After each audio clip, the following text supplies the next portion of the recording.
ಪ್ರಧಾನಮಂತ್ರಿ ನರೇಂದ್ರ ಮೋದಿ ಅವರು ಬಂದಿದ್ದಂತಹ ಸಂದರ್ಭದಲ್ಲಿ ದೊಡ್ಡ ಮಟ್ಟದ ಬ್ಲಾಸ್ಟ್ಗೆ ಸಂಚು ನಡೆಸುತ್ತಾ ಅನ್ನುವ ಪ್ರಶ್ನೆ ಈಗ ಮೂಡ್ತಾ ಇರುವಂಥದ್ದು. ಯಾಕೆ ಅಂದರೆ ಆ ಸ್ಥಳದಲ್ಲಿ ಕೇವಲ ಜಿಲಿಟಿನ್ ಕಡ್ಡಿಗಳು ಮಾತ್ರ ಸಿಕ್ಕಿಲ್ಲ, ಆ ಸ್ಥಳದಲ್ಲಿ ಇನ್ನೂ ಹಲವು ವಸ್ತುಗಳು ಪತ್ತೆಯಾಗಿರುವಂಥದ್ದು. ಬ್ಲಾಸ್ಟ್ ಮಾಡೋದಕ್ಕೆ ಅಗತ್ಯವಾಗಿ ಬೇಕಾಗಿರುವಂತಹ ಸರ್ಕಿಟ್ಗಳು ಕೂಡ ಈಗ ಪತ್ತೆಯಾಗಿದೆ ಅನ್ನೋ ಮಾಹಿತಿ ಸಿಗ್ತಾ ಇದೆ. ಜಿಲಿಟಿನ್ ಸಿಕ್ಕ ಸ್ಥಳದ ಫೋಟೋ ವಿಡಿಯೋಗಳು ನ್ಯೂಸ್ ಫಸ್ಟ್ಗೆ ಕೂಡ ಲಭ್ಯ ಆಗಿದೆ. ಜಿಲಿಟಿನನ್ನು ತಂದಿಟ್ಟವ್ರು ಯಾರು ಅನ್ನೋದು ಈವರೆಗೂ ಕೂಡ ಉತ್ತರ ಸಿಗದಿರುವ ನಿಗೂಢ ಪ್ರಶ್ನೆಯಾಗಿ ಉಳಿದಿರುವಂಥದ್ದು. ಪೊಲೀಸರು ಅದರ ಬಗ್ಗೆ ಇನ್ನೂ ತನಿಖೆಯನ್ನು ಮುಂದುವರಿಸಿದ್ದಾರೆ. ಆದರೆ ಈವರೆಗೂ ಕೂಡ ತಂದಿಟ್ಟವ್ರು ಯಾರು ಅನ್ನೋದರ ಬಗ್ಗೆ ಒಂದು ಸಣ್ಣ ಸುಳಿವು ಕೂಡ ಸಿಕ್ಕಿಲ್ಲ. 4 ವಿಶೇಷ ತಂಡಗಳನ್ನು ರಚನೆ ಮಾಡಿ ಪೊಲೀಸರು ಸದ್ಯ ತನಿಖೆಯನ್ನು ಚುರುಕುಗೊಳಿಸಿದ್ದಾರೆ. ಯಾಕೆಂದರೆ ಯಾರೂ ಇಲ್ಲದೇ ಇರುವಂತಹ ಸಂದರ್ಭದಲ್ಲಿ, ಯಾರಿಗೂ ಗೊತ್ತಿಲ್ಲದೆ ಇರುವಂತಹ ಸಂದರ್ಭದಲ್ಲಿ, ಅಲ್ಲಿ ಜನಸಂಚಾರ ಇಲ್ಲದಿದ್ದಂತಹ ಸಂದರ್ಭದಲ್ಲಿ ಬಂದು ಇಟ್ಟೋಗಿದ್ದಾರೆ ಅನ್ನುವ ಶಂಕೆ ವ್ಯಕ್ತವಾಗ್ತಾ ಇರುವಂಥದ್ದು. ಆದರೆ ಪ್ರಧಾನಿಯವರು ಬರುವಂತಹ ಸಂದರ್ಭದಲ್ಲಿ ಪ್ರೋಟೋಕಾಲ್ ಪ್ರಕಾರ ಅಲ್ಲಿ ಏನು ಭದ್ರತೆಯನ್ನು ನೀಡಬೇಕಾಗಿತ್ತು ಆ ಭದ್ರತೆ ಅಲ್ಲಿ ಇರಲಿಲ್ವಾ? ಭದ್ರತಾ ಲೋಪ ಆಯಿತಾ ಹಾಗಿದ್ರೆ ಅಲ್ಲಿ ಅನ್ನುವ ಪ್ರಶ್ನೆಗಳು ಕೂಡ ಮೂಡುತ್ತೆ. ಸದ್ಯ ಪೊಲೀಸರು ತನಿಖೆಯನ್ನು ನಡೆಸ್ತಾ ಇದ್ದಾರೆ. ಆ ಜಿಲಿಟಿನ್ ಕಡ್ಡಿಗಳನ್ನು, ಸರ್ಕಿಟ್ ಬೋರ್ಡನ್ನು ಗಮನಿಸ್ತಾ ಇದ್ದೀರಾ ನೀವು. ಸರ್ಕಿಟನ್ನು ಎಲ್ಲ ರೆಡಿ ಮಾಡಿಟ್ಟಿರುವಂಥದ್ದು. ಡೆಟೋನೇಟರ್ನ ಟೈಮರ್ನ ಫಿಕ್ಸ್ ಮಾಡಿಬಿಟ್ಟು ಬ್ಲಾಸ್ಟ್ಗೆ ಪ್ಲಾನ್ ಮಾಡಲಾಗಿತ್ತು. ಪ್ರಧಾನಮಂತ್ರಿ ಮೋದಿ ಅವರು ಬಂದಾಗ ಬ್ಲಾಸ್ಟನ್ನು ಮಾಡಬೇಕು ಅಂತೇಳಿ ಪ್ಲಾನ್ ಮಾಡಲಾಗಿತ್ತು ಅನ್ನುವ ಶಂಕೆಗೆ ಮತ್ತಷ್ಟು ಪುಷ್ಟಿಯನ್ನು ಕೊಡುವ ರೀತಿಯಲ್ಲಿ ಸಿಕ್ಕಿರುವಂಥದ್ದು ಈ ಸರ್ಕಿಟ್ ಬೋರ್ಡ್, ಹಾಗೆ ಡೆಟೋನೇಟರ್ ಮತ್ತು ಟೈಮರ್. ಆದರೆ ಅವರು ಈ ಬ್ಲಾಸ್ಟ್ ಮಾಡೋದಕ್ಕೂ ಮೊದಲೇ ಇದನ್ನು ಪತ್ತೆ ಹಚ್ಚಲಾಗಿದೆ. ನಮ್ಮ ಪ್ರತಿನಿಧಿ ಮೋಹನ್ ಫೋನ್ ಸಂಪರ್ಕದಲ್ಲಿದ್ದಾರೆ. ಮೋಹನ್, ಸರ್ಕಿಟ್, ಡೆಟೋನೇಟರ್, ಟೈಮರ್ ಹೀಗೆ 10 ಹಲವು ವಸ್ತುಗಳು ಸಿಗ್ತಾ ಇದ್ದಾವೆ. ಯಾವ ನಿಟ್ಟಿನಲ್ಲಿ ತನಿಖೆ ಸಾಗ್ತಾ ಇದೆ? ಪೊಲೀಸರಿಗೆ ಯಾರು ಈ ಆಗಂತಕರು ತಂದಿಟ್ಟು ಹೋದವರು ಯಾರು ಅನ್ನೋದರ ಸುಳಿವೇನಾದರೂ ಸಿಕ್ಕಿದೆಯಾ ಮೋಹನ್?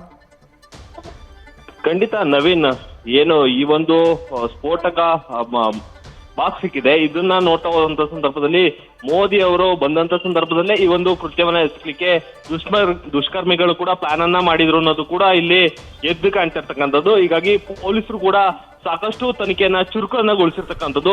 ಪ್ರಮುಖವಾಗಿ ಈಗಾಗಲೇ 4 ತಂಡಗಳನ್ನ, ಒಂದು ಪೊಲೀಸ್ ತಂಡಗಳನ್ನ ರಚನೆ ಮಾಡಿ ಈಗಾಗಲೇ ಬೇರೆ ಬೇರೆ ಆಯಾಮಗಳಲ್ಲಿ ತನಿಖೆಯನ್ನ ಒಂದ್ ಕಡೆ ಶುರು ಮಾಡಿದ್ರೆ, ಮತ್ತೊಂದು ಕಡೆ ಖುದ್ದು ರಾಮನಗರ ಎಸ್ ಪಿ ಆದಂತಹ ಶ್ರೀನಿವಾಸ್ ಗೌಡ್ರು ಕೂಡ ಕಗ್ಲಿಪುರ ಪೊಲೀಸ್ ಠಾಣಾ ವ್ಯಾಪ್ತಿಯಲ್ಲೇ ಬೀಡು ಬಿಟ್ಟು ಅಲ್ಲಿನ ಸ್ಥಳದಲ್ಲಿ ಆಗ್ತಕ್ಕಂಥ ಘಟನೆಗಳಾಗಿರ್ಬೋದು ಅಥವಾ ಏನೋ ಅಲ್ಲಿ ನಡೀತಂತಕ್ಕ ತನಿಖೆಗಳೇನಿದೆ ಅದನ್ನ ಪರಿಶೀಲನೆ ಮಾಡಿ ಅದಕ್ಕೆ ಮತ್ತೆ ಏನಾದ್ರು ಬೇಕಾದಂತಹ ಸಲಹೆ ಸೂಚನೆಗಳನ್ನ ಕೊಡುವಂತ ಕೆಲಸವನ್ನ ಕೂಡ ಮಾಡ್ತಿರ್ತಕ್ಕಂಥದ್ದು. ಪ್ರಮುಖವಾಗಿ ಏನು ರಾಮನಗರ ಡಿವೈಎಸ್ಪಿ ಆದಂತಹ ಶ್ರೀನಿವಾಸ್ ನೇತೃತ್ವದಲ್ಲಿ 4 ತಂಡ ರಚನೆ ಆಗಿದೆ. ಏನು ಹಗಲು ರಾತ್ರಿ ಅಂದರೆ ಸಂಪೂರ್ಣವಾಗಿ ಈ ಒಂದು ತನಿಖೆಯನ್ನ ಕೂಡ ಮಾಡ್ತಿರ್ತಕ್ಕಂಥದ್ದು.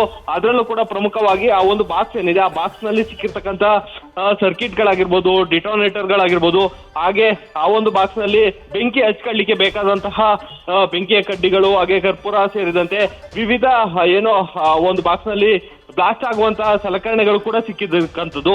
ಹೀಗಾಗಿ ಆ ಒಂದು ಸಲಕರಣೆಗಳನ್ನ ತಂದಿಟ್ಟಿದ್ ಯಾರು ಅನ್ನೋದು ಕೂಡ ಇಲ್ಲಿ ಒಂದು ದೊಡ್ಡ ಪ್ರಶ್ನೆ ಆಗಿರ್ತಕ್ಕಂಥದ್ದು. ಅದರ ಜೊತೆಗೆ ಈ ಒಂದು ಏನು ಆ ಒಂದು ಬಾಕ್ಸ್ ನಲ್ಲಿ ಇರ್ತಕ್ಕಂಥ ಏನು ವಸ್ತುಗಳೇನಿದೆ ಅವರ ಮೇಲೆ ಇರ್ತಕ್ಕಂಥ ಬೆರಳಚ್ಚುಗಳನ್ನ ಈಗಾಗಲೇ FSL ತಂಡ ಕೂಡ ಬಂದು ಆ ಒಂದು ವರದಿಯನ್ನ ತೆಗೆದುಕೊಂಡು ಹೋಗಿರ್ತಕ್ಕಂಥದ್ದು. ಅದರ ಜೊತೆಗೆ ಅಲ್ಲಿಗೆ ಬಾಂಬ್ ಸ್ಕ್ವಾಡ್ ಆಗಿರ್ಬೋದು, ಹಾಗೆ ಶ್ವಾನದಳಗಳಾಗಿರ್ಬೋದು ಬಂದು ಆ ಒಂದು ಸ್ಥಳವನ್ನ ಪರಿಶೀಲನೆಯನ್ನ ಕೂಡ ಮಾಡ್ತಿರ್ತಕ್ಕಂಥದ್ದು. ಅದರ ಜೊತೆಗೆ ಆ ಒಂದು ಜಾಗದಿಂದ ಸುಮಾರು 4 ರಿಂದ 5 ಕಿಲೋಮೀಟರ್ ದೂರದಲ್ಲಿ ಇರ್ತಕ್ಕಂಥ CC ಕ್ಯಾಮೆರಾಗಳನ್ನಾಗಿರ್ಬೋದು ಅಥವಾ ಏನೋ ಮೊಬೈಲ್ ನಂಬರ್ ಅನ್ನ ಟವರ್ ಡಂಪ್ ಅನ್ನ ಮಾಡ್ಕೊಂಡು ಆ ಒಂದು ಜಾಗಕ್ಕೆ ಬಂದಿರ್ತಕ್ಕಂಥ ವ್ಯಕ್ತಿಗಳ ಮೇಲೆ, ಯಾವ ವ್ಯಕ್ತಿಗಳ ಮೇಲೆ ಅನುಮಾನ ಇದೆ ಅವರನ್ನ ಒಂದು ನೋಟಿಸ್ ಮಾಡುವಂತ ಕೆಲಸವನ್ನ ಸದ್ಯ ಪೊಲೀಸರು ಕೂಡ ಮಾಡ್ತಿರ್ತಕ್ಕಂಥದ್ದು.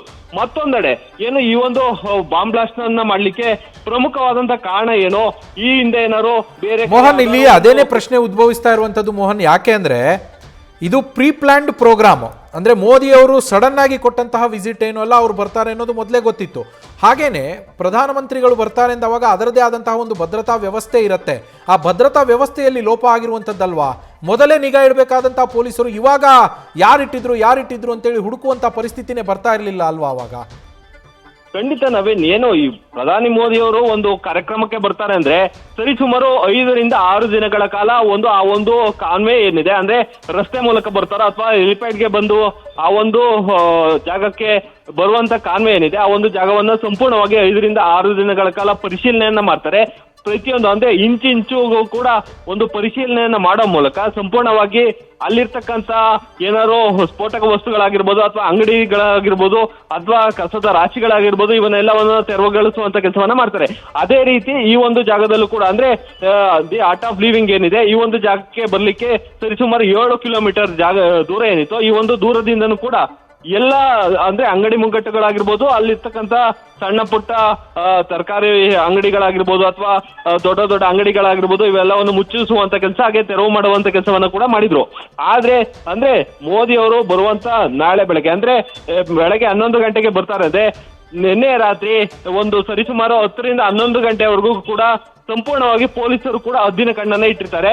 ಆದ್ರೆ ಏನು ಬೆಳಗ್ಗೆ ಬಂದು ಇಲ್ಲಿ ಒಂದು ಸೆಕ್ಯೂರಿಟಿಯನ್ನ ನೀಡುವಂತ ಸಂದರ್ಭದಲ್ಲಿ ಏನೋ ರೆಸ್ಟ್ ಅನ್ನು ಮಾಡಕ್ಕೆ ಕೂಡ ಹೋಗಿರ್ತಾರೆ. ಈ ಒಂದು ಸಂದರ್ಭದಲ್ಲಿ ಯಾರು ಈ ಒಂದು ಕೃತ್ಯಕ್ಕೆ ಬಳಸಲಿಕ್ಕಾಗಿ ಈ ಒಂದು ಸ್ಫೋಟಕವನ್ನು ತಂದಿಟ್ರು ಅನ್ನೋದು ಇಲ್ಲಿ ಪೊಲೀಸರಿಗೆ ದೊಡ್ಡ ತಲೆನೋವಾಗಿ ಪರಿಣಮಿಸಿರ್ತಕ್ಕಂಥದ್ದು. ಹೀಗಾಗಿ ಆತ ಯಾರು ಏನು ಅನ್ನೋದನ್ನ ಒಂದ್ ಕಡೆ ಹುಡ್ತಾ ಹೋದ್ರೆ ಮತ್ತೆ ಎಲ್ಲ ಒಂದ್ ಕಡೆ ಏನು ಈ ಮೋದಿ ಅವ್ರಿಗೆ ಕಾನ್ವೆ ಹೋಗುವಂತ ಸಂದರ್ಭದಲ್ಲಿ ಕೊಡುವಂತ ಸೆಕ್ಯೂರಿಟಿಯಲ್ಲೂ ಕೂಡ ಸಾಕಷ್ಟು ಲೋಪಗಳಾಗಿದೆ ಅನ್ನೋದು ಕೂಡ ಇಲ್ಲಿ ಎತ್ಕಾಣ್ತಿರ್ತಕ್ಕಂಥದ್ದು. ಹೀಗಾಗಿ NIA ತಂಡ ಅಂದ್ರೆ ಇಲ್ಲಿಯ ಸ್ಥಳೀಯ ಪೊಲೀಸರನ್ನು ಹೊರತುಪಡಿಸಿ NIA ತಂಡ ಕೂಡ ಈ ಒಂದು ಸ್ಥಳಕ್ಕೆ ಭೇಟಿಯನ್ನ ನೀಡಿರ್ತಕ್ಕಂಥದ್ದು. ಇಲ್ಲಿನ ವರದಿಯನ್ನ ಪರಿಶೀಲನೆಯನ್ನ ಮಾಡ್ತಾ ಇರ್ತಕ್ಕಂಥದ್ದು. ಅದರಲ್ಲೂ ಕೂಡ ಪ್ರಮುಖವಾಗಿ ಅವರೇ ಖುದ್ದು ತನಿಖೆಯನ್ನ ಮಾಡ್ಲಿಕ್ಕೂ ಕೂಡ ಈಗಾಗಲೇ ಮುಂದಾಗಿರ್ತಕ್ಕಂಥದ್ದು. ಹೀಗಾಗಿ ರಾಮನಗರ SP ಶ್ರೀನಿವಾಸ್ ಗೌಡ್ರ ನೇತೃತ್ವವನ್ನ ವಹಿಸಿದ್ರು ಕೂಡ ಅವರಿಂದನೂ ಕೂಡ ಒಂದು ಮಾಹಿತಿಯನ್ನ ಪಡೆಯುವಂತ ಕೆಲಸವನ್ನ ಈಗಾಗಲೇ NIA ತಂಡ ಮಾಡಿರ್ತಕ್ಕಂಥದ್ದು.